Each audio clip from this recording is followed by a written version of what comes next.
When Ali, a popular local teen, goes missing, her small suburban town erupts in panic.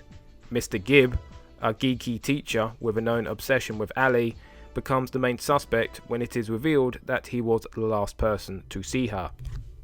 Mr. Gibb, would you like to take a seat over there? God damn, man, someone get Chris Hansen on the line. Much like PewDiePie is the Mr. Magoo of racism, the protagonist of The Good Student is the Mr. Magoo of inappropriate behaviour. Eyeballing, manhandling, and other forms of harassment are the name of the game, as our unlikely and unlikable hero stonewalls his way from awkward history teacher to social pariah to master manipulator in an ironic twist that this so-called black comedy just doesn't pull off. What The Good Student has for entertainment value, though, is that central character Ronald Gibb comes off as an astounding creep, whilst the film asks for our intimate sympathy for the way that life has dealt him a shit hand. However, dead wife or not, the guy is still a creep, readily prone to violence, and quotes American presidents like an evangelist would the Bible, or the current president. This borderline predator is portrayed as a hero, and that's fantastic. I mean, that's just grand.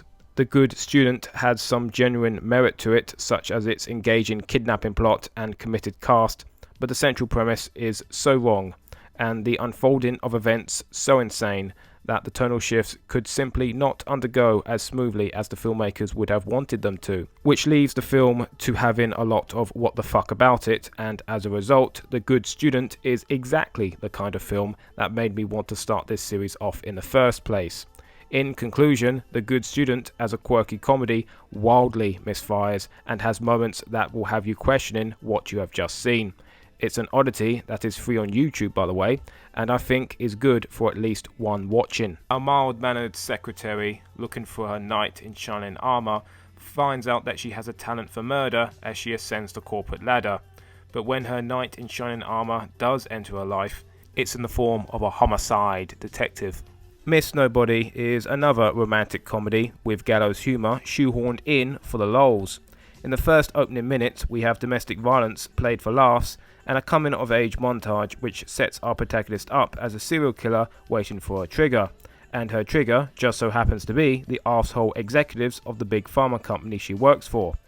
Perfectly understandable. What could have been a genuinely quirky combination of Tom Harris and Nicholas Sparks is let down considerably by stilted performances and TV pilot cinematography. It's kinda crap. Not much is memorable about Miss Nobody apart from its premise. It's a film I'd rather remake than watch. Miss Nobody falls somewhere in between quirky character study and film noir.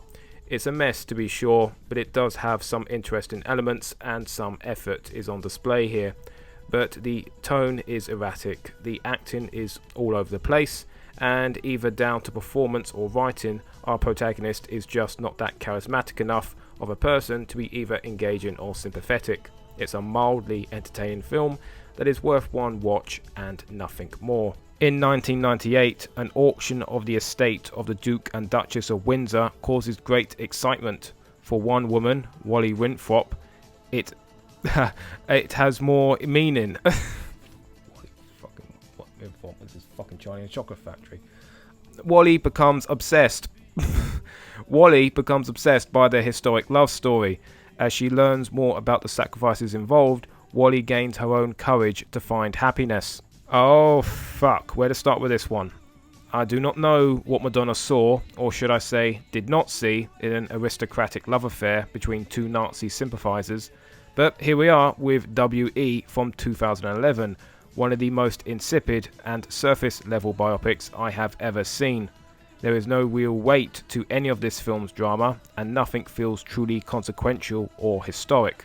On top of that, we have literally zero sympathetic or engaging characters. We have a selection of the absurdly rich, the obnoxiously entitled, and domestic abusers, and Oscar Isaac.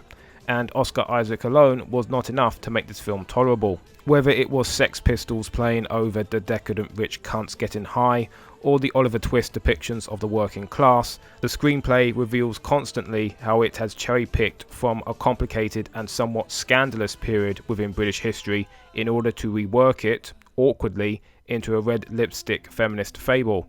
why, out of all the other historical examples of empowered females, that Madonna went with a high-class socialite that contributed very little to the outside world is beyond me. But here we are, and the film's message is nothing but feckless trash water because of it. In conclusion, WE is simply terrible. Apart from some good costume design, the film has aimless cinematography, mediocre acting, and just fucking terrible framing for its message of female independence that only serves to illustrate Madonna's own vapidness. If this film had not bombed incredibly at the box office, the damage it would have done to feminism would have been more than all of the 4chan users could ever hope to achieve in their wet lolly dreams.